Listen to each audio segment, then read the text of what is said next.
Paz e bem, meus irmãos e minhas irmãs. Estamos na primeira sexta-feira do ano de 2026, dia 16 de janeiro. Hoje o nosso evangelho é retirado do livro de Marcos, capítulo 2, versículos de 1 a 12. Naquele tempo, Jesus regressou à cidade de Cafarnaum, e a notícia se espalhou por todo o povoado, de modo que uma grande multidão formou-se ao redor da casa. Estava presente ali também um homem paralítico, que estava sendo conduzido em uma cama por 4 amigos. E como não havia possibilidade de entrar por a porta e nem pela janela, os homens subiram no telhado, destelharam, fizeram um buraco e baixaram a cama do paralítico no lugar onde Jesus estava. Quando Jesus viu a fé daqueles homens, Jesus disse ao paralítico: Filho, teus pecados estão perdoados. Ora, os mestres da lei que estavam ali começaram então a murmurar em seus corações, pensando: Este homem é um blasfemo, é um falsário, porque somente Deus pode perdoar pecados. Jesus, conhecendo no íntimo o pensamento daqueles homens, disse: Que vos parece?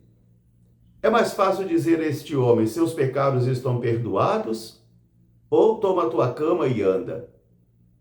Para que saibais que o Filho do Homem tem autoridade para poder perdoar os pecados, Jesus ordenou ao paralítico: levanta-te, toma a tua cama e anda. Imediatamente o paralítico se levantou, tomou a sua cama e saiu à vista de todos. E todos ficaram muito espantados e admirados e diziam: Nunca vimos coisa assim. Palavra da salvação. Meus irmãos, minhas irmãs, novamente a fornalha do coração de Jesus nos oferece o pão da palavra, porque a palavra de Deus é sempre um pão. O homem não vive somente de pão, mas de toda a palavra que sai da boca de Deus. Mas a palavra de Deus também vai encontrando obstáculos em nossas vidas. Filtros que colocamos em nossos ouvidos, óculos que colocamos em nossos olhos, insensibilidade de corações fechados ou desviados, ou mergulhados na apostasia. De modo que às vezes essa palavra passa tão somente como uma literatura, como uma letra.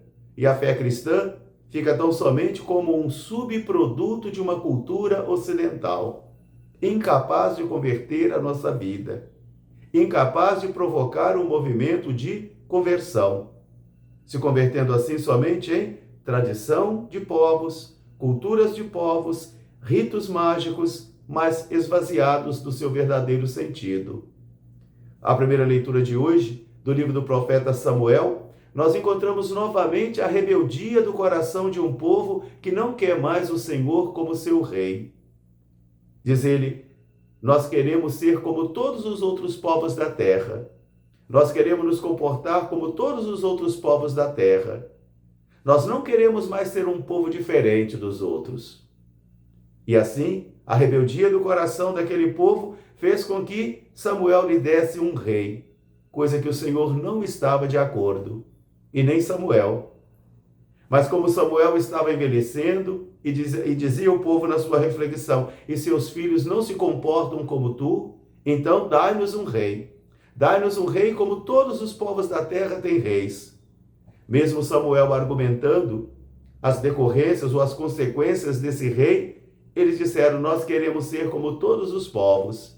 E às vezes também os corações rebeldes que eu tenho e que você tem, às vezes nós também queremos nos comportar como todos os povos, queremos viver como todos os povos, ainda que as coisas sejam más, mas queremos nos comportar como todos.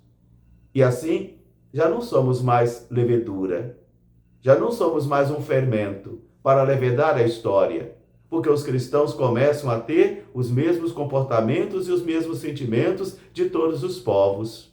E assim então, já não somos mais luz e já não somos mais sal. Agora vamos a Cafarnaum, a cidade de Jesus, onde ele regressa e uma grande multidão se forma ao redor dele, porque todos buscam a Jesus. Todos querem receber um milagre de Jesus. Todos querem satisfazer uma necessidade imediata da vida em Jesus. Todos querem instrumentalizar a Jesus, ainda que isso não seja um segmento, ainda que isso não se converta em um segmento. Porque o grande mistério do Evangelho de Marcos é responder esta pergunta: quem é Jesus? Quem é Jesus? E depois também, quem é o discípulo verdadeiro? Quem é o discípulo amado? Por isso, hoje o Evangelho nos coloca diante de uma multidão e um grupo de homens que chega ali carregando um amigo paralítico em uma cama. Eles tentam entrar na casa, mas a casa está toda tomada de pessoas, uma grande multidão que se formou ali porque escutara que Jesus havia retornado para a cidade. Eles tiveram uma criatividade muito grande. Subiram no telhado, destelharam a casa e desceram aquele paralítico numa cama diante de Jesus. E Jesus ficou muito admirado da fé daqueles homens. Jesus fica admirado diante da fé do centurião romano. Jesus fica admirado diante da fé da mulher cananeia, a pagã. Jesus fica agora admirado diante da fé daqueles homens, que são fé que ultrapassam montanhas, são fés criativas e que chamam a atenção de Jesus. Para o centurião romano, ele vai dizer: jamais eu encontrei tamanha fé em Israel. Para a mulher cananeia, ele vai dizer: filha, eu nunca vi tanta fé em alguém. E agora ele vai ficar admirado da fé daqueles homens que foram capazes de serem criativos e conduzirem o seu amigo por um buraco feito no teto. Jesus vai ficar admirado da fé daquele grupo de amigos que leva o seu amigo para ser curado por Jesus. E ele vai dizer: filho, os teus pecados estão perdoados. Aqui está, então, o conflito com os mestres da lei.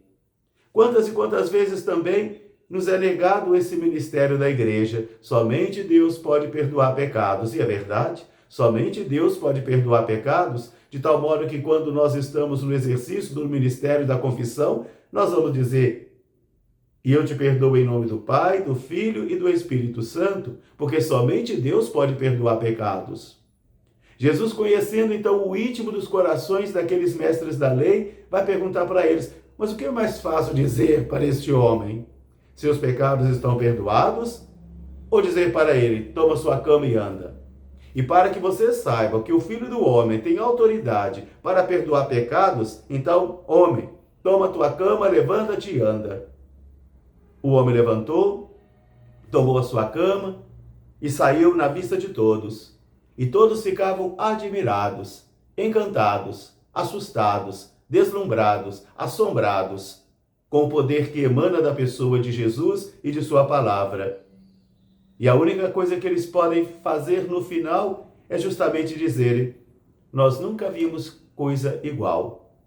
Esse é o poder de Deus. Esse é o poder de Jesus.